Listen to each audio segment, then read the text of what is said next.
Basic शिक्षा परिषद में, यानी शिक्षा आयोग का गठन भी किया है, जो सभी प्रकार की शिक्षा के लिए शिक्षकों का चयन भी कर रहा है। 10,000 बेसिक शिक्षा परिषद में नए शिक्षकों को, जो नगरीय क्षेत्रों में जिनकी कमी पड़ रही थी, उनका अध्याचन भेज चुके हैं। बहुत शीघ्र उसके लिए नियुक्ति की प्रक्रिया भी प्रारंभ हो। जैसा कि आपने अभी योगी जी का बयान सुना है, तो आपको समझ में आ चुका होगा कि 10,000 नए शिक्षकों की भर्ती नगरीय क्षेत्र के विद्यालयों में की जाएगी और इसका अध्याचन भेजा जा चुका है शिक्षा आयोग को। तो ये दोनों ही खबर बिल्कुल पक्की हैं। योगी जी ने मुंह से भी बोला है और जो सीएम ऑफिस का ट्विटर अकाउंट है उससे ट्वीट भी आया। आप देख सकते हैं ये वाला ट्वीट, इस बार साफ साफ लिखा है कि जो 10,000 नए शिक्षकों की भर्ती होगी उसका अध्याचन भेजा जा चुका है। इसको जरा डिटेल में पढ़ लेते हैं क्या बोला है इसमें। बेसिक शिक्षा परिषद के अंतर्गत नगरीय क्षेत्र के विद्यालयों में 10,000 नए शिक्षकों की भर्ती के लिए अध्याचन भेजा जा चुका है। बहुत शीघ्र इसके लिए नियुक्ति प्रक्रिया भी प्रारंभ होगी। साथ ही उच्च प्राथमिक विद्यालयों में अनुदेशकों की नियुक्ति प्रक्रिया को भी इससे जोड़ने की कार्यवाही की जा रही है। योगी आदित्यनाथ, मुख्यमंत्री उत्तर प्रदेश।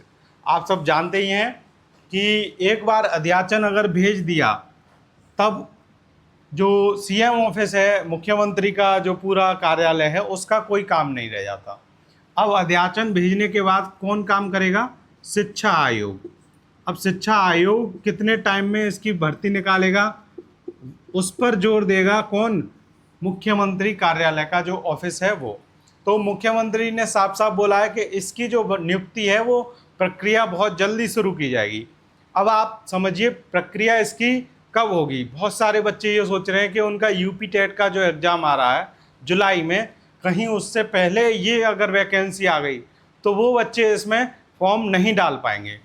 तो मैं आपको बता दूं, अगर उससे पहले आने के पहले तो कोई चांस है नहीं, आ भी जाती है तो ये केवल अभी 10,000 नए शिक्षकों की जो भर्ती आई है ये नगरीय क्षेत्र के विद्यालयों में। अभी ये ग्रामीण क्षेत्र के विद्यालयों में आएगी और वो 10,000 से 100% ज़्यादा ही होगी, क्योंकि ग्रामीण क्षेत्र में जो बेसिक शिक्षा के विद्यालय हैं उनकी तुलना में नगरीय क्षेत्र के विद्यालय बहुत कम हैं। तो नगरीय क्षेत्र में कुछ गिने चुने होते हैं, जबकि ग्रामीण क्षेत्रों में हर एक गांव में एक आपका जो विद्यालय होता है वो खोला गया है। इसलिए आप देखेंगे जो ग्रामीण क्षेत्र के विद्यालयों में जब शिक्षकों की भर्ती आएगी वो 10,000 से ज़्यादा होगी। तो अभी तो आपको ये टेंशन लेनी ही नहीं है कि क्या आप इसमें अप्लाई कर पाएंगे या नहीं। जो भी अभी जो यूपी टेट का एग्ज़ाम देने वाले हैं जुलाई में, उन सबको, जिसका भी यूपी टेट पास है वो तो इसमें अप्लाई कर ही लेगा। तो उनको तो कोई लापरवाही नहीं करनी, अपनी पढ़ाई करनी है। जिसका यूपी टेट पास नहीं है उनको अभी पूरा फोकस अपने यूपी टेट पर करना है। यूपी टेट पर अगर आपका पूरा फोकस होगा तभी इन वैकेंसियों पर आपका हक होगा, वरना आपका यूपी टेट पास नहीं है तो इससे कोई आपका लेना देना नहीं रहेगा।